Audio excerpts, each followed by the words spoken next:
রাজ্য সরকারের ঘোষিত সমুদ্র সাথী প্রকল্পের ভাতা না পেয়ে বিপাকে পূর্ব মেদিনীপুর জেলা উপকূলের লক্ষাধিক মৎস্যজীবী। সমুদ্রে ব্যান পিরিয়ডে ভাতা প্রতিশ্রুতি ভঙ্গের অভিযোগ রাজ্য সরকারের বিরুদ্ধে ফুঁসছে উপকূলবাসী। উপকূলে ট্যাবলো প্রচার, পোস্টার সাটিয়ে প্রতিবাদ। 2024 সালে মৎস্যজীবীদের জন্য ঘটা করে রাজ্য সরকার ঘোষণা করেছিলেন সমুদ্র সাথী প্রকল্প, যে প্রকল্পের আওতায় 15 এপ্রিল থেকে 14 জুন 60 দিন অর্থাৎ 2 মাস সমুদ্রে মাছ ধরার ক্ষেত্রে নিষিদ্ধ করা বা ব্যান পিরিয়ড চলে। এই সময় সীমা চলাকালীন মৎস্যজীবী পিছু 10,000 টাকা এককালীন ভাতা দেওয়ার ঘোষণা করেছিল রাজ্য সরকার, কিন্তু বাস্তবে সেই প্রতিশ্রুতি এখন কেবল কথায় রয়ে গেল বলেই অভিযোগ। ইতিমধ্যে রাজ্যে সমুদ্রগামী মাছ ধরার ক্ষেত্রে 2 মাসের নিষেধাজ্ঞা বা ব্যান পিরিয়ড চলছে। ফলে উপকূল এলাকায় হাজার হাজার মৎস্যজীবীর আয় পুরোপুরি বন্ধ। সংসার চালাতে হিমশিম খাচ্ছেন তারা, অথচ রাজ্যের বাজেট বা প্রশাসনিক স্তরে এখনো পর্যন্ত এই ভাতা প্রদানের কোনো উল্লেখ নেই। মৎস্যজীবীরা অভিযোগ করছেন সরকারের ঘোষণার কোনো বাস্তব রূপ নেই। ভাতার টাকা না মেলায় কঠিন পরিস্থিতির মুখে পড়েছেন তারা। সংসার চালানো হয়ে উঠছে অসম্ভব। মৎস্যজীবী সংগঠনের দাবি, উপকূলের প্রায় 20% অর্থাৎ লক্ষাধিক মৎস্যজীবী দারিদ্র্য সীমার নিচে বসবাস করেন, যারা ছোট নৌকা বা বেহুন্দি জাল ব্যবহার করে সমুদ্রে যান এবং তাদের জীবন জীবিকা কেবলই মাছ ধরা। তাদের অবস্থা শোচনীয়। আপনার নাম? বিপ্লব মৎস্যজীবী। আপনি সরকারি নির্দেশিকা 15 এপ্রিল থেকে 2 মাস মাছ ধরা বন্ধ, এটা আপনাদের কতটা সম্মুখীন? আমাদের সম্মুখীন আমরা তো মাছ ধরার উপরে নির্ভরশীল। এবারে মাছ ধরি সংসার চলে। এখন কি হচ্ছে, আমাদের মাছ ধরা হচ্ছে না, সংসার খুব কষ্টে চলছে। সরকার যে ভাতা দিবে বলেছিল মৎস্যজীবী, সরকার তো ভাতা দিবে বলেছিল, আমাদের বলেছিল যে ভাতা দিবে, কিন্তু আজ পর্যন্ত দেয়। এতে এই 2 মাস কি অন্য কিছু কাজ করেন? না, আমরা আর কোনো কাজ নেই, তো এই তো আমরা সমুদ্রের ধারে থাকি, সমুদ্রে মাছ ধরি, খাই। আমাদের জীবিকা হচ্ছে। এই যে 2 মাস যে বন্ধ আছে, আপনাদের এই নৌকা টৌকা সারানো হচ্ছে? নৌকা সারানো হলেও এখন কি করবো, আমরা তো নৌকা তো মানে সারাতে হবে। ওয়েটিং পিরিয়ডটা শেষ হলে আপনারা নামবেন হ্যাঁ, মাছ ধরার জন্য? এতে সংসার চালাতে সংসার চালাতে কষ্ট হয়। আপনার নাম? দেবকুমার। আপনার নাম? দেবাশিস মৎস্যজীবী। মৎস্যজীবী। বলছি, এই 2 মাস ব্যান পিরিয়ড চলছে, সরকার ঘোষণা করেছে মৎস্য শিকার বন্ধ, কিভাবে দিন কাটাচ্ছেন? দিন আমাদের খুব একটা ভালো চলছে না। আজকে আমাদের যে মাছ ধরে আমরা যে ক্ষুদ্র আমরা মৎস্যজীবী টুকটাক মাছ ধরে আমরা যে সংসার চালাতাম সেটা পাচ্ছি না। আমরা খুব কষ্টে আছি।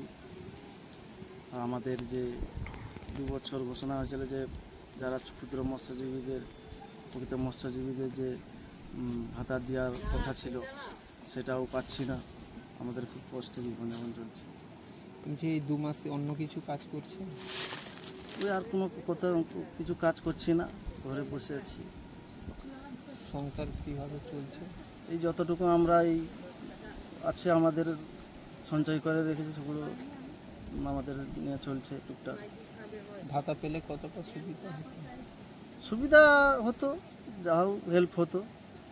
ভাতা পাচ্ছেন না কেন সেটা আমরা কি করে বলবো, উপর মহলে যারা বসে আছেন তারাই জানে কী করছে না করছে। এই 2 মাস বন্ধ অবস্থায় আগামী যে মাছ ধরার জন্য যে প্রস্তুতি নেওয়া হচ্ছে, কি করছেন এই 2 মাসে? সেগুলো কি রেডি করছেন?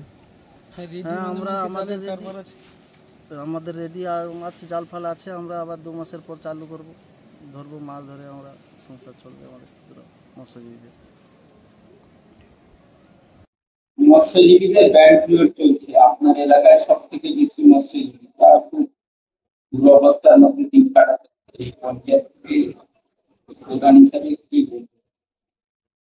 আমি এই কন্টাইওয়ান মাজিলাপুর জিপির প্রধান হিসেবে আপনাদের মাধ্যমে আমাদের মাননীয় রাজ্য সরকারের কাছে এই কথাই আমি আবেদন করব যে আমার এই পঞ্চায়েত মানে সমুদ্র তীরবর্তী কোস্টাল অধ্যুষিত এরিয়া 15 এপ্রিল থেকে 14 জুন পর্যন্ত মৎস্যজীবীদের যে মৎস্য শিকারে বাধ্যবাধকতা রয়েছে, এই পিরিয়ডে তাদের সমুদ্র সাথী প্রকল্পে যাতে অতি তাড়াতাড়ি মাননীয় মুখ্যমন্ত্রী সমুদ্র সাথী প্রকল্পে যেটা ঘোষণা করেছিলেন সেই ভাতাটা তাদের দেওয়া হয় এবং তাদের পরিবারে যারা বয়স্ক তাদের মা বাবা রয়েছে তারা যাতে পেনশনটা পায়, তাদের পোর্টালে অলরেডি তার নাম এন্ট্রি হয়ে আছে, তারা বার্ধক্য ভাতা পাচ্ছে না। এবং বিশ্বকর্মা যোজনা অতি সত্বর যাতে চালু হয়, তাদের পরিবারের লোকেরা সেখান থেকেও তারা কাজকর্ম পাবে।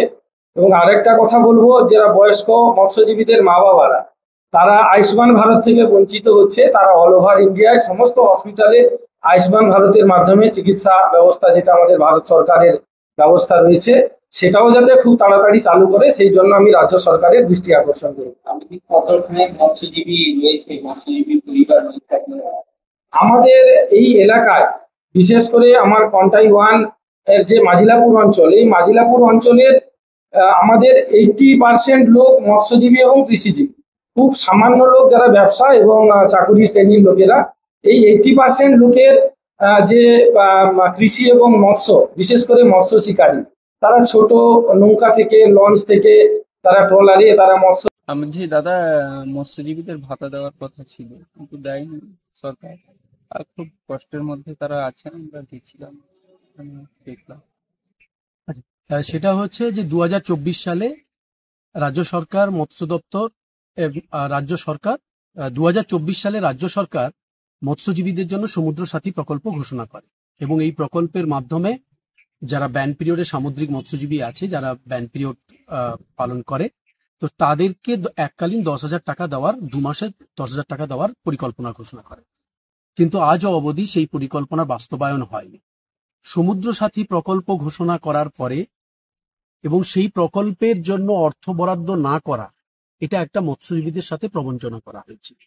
এই মৎস্যজীবীদের সাথে যে ধোঁকা দেওয়া হয়েছে, তারই প্রতিবাদে দক্ষিণবঙ্গ মৎস্যজীবী ফোরামের যে শাখা সংগঠনগুলো আছে, সেই শাখা সংগঠনগুলোর পক্ষ থেকে আজকে পোস্টারিং করা হয়েছে, বিভিন্ন জায়গায় ট্যাবলো প্রচার চলছে। কারণ আমাদের কাজ হচ্ছে সরকারের পক্ষ থেকে যে প্রতিশ্রুতি তারা দিলেন, সেই প্রতিশ্রুতি পালন না করে যে ধোঁকাটা দেওয়া হলো মৎস্যজীবীদেরকে, সেইটা জনমানসে এবং আমাদের যে নাগরিক সমাজ আছে তাদেরকেই সচেতন করার জন্য এই ট্যাবলো প্রচার এবং এই পোস্টারিং এর কাজ চলছে।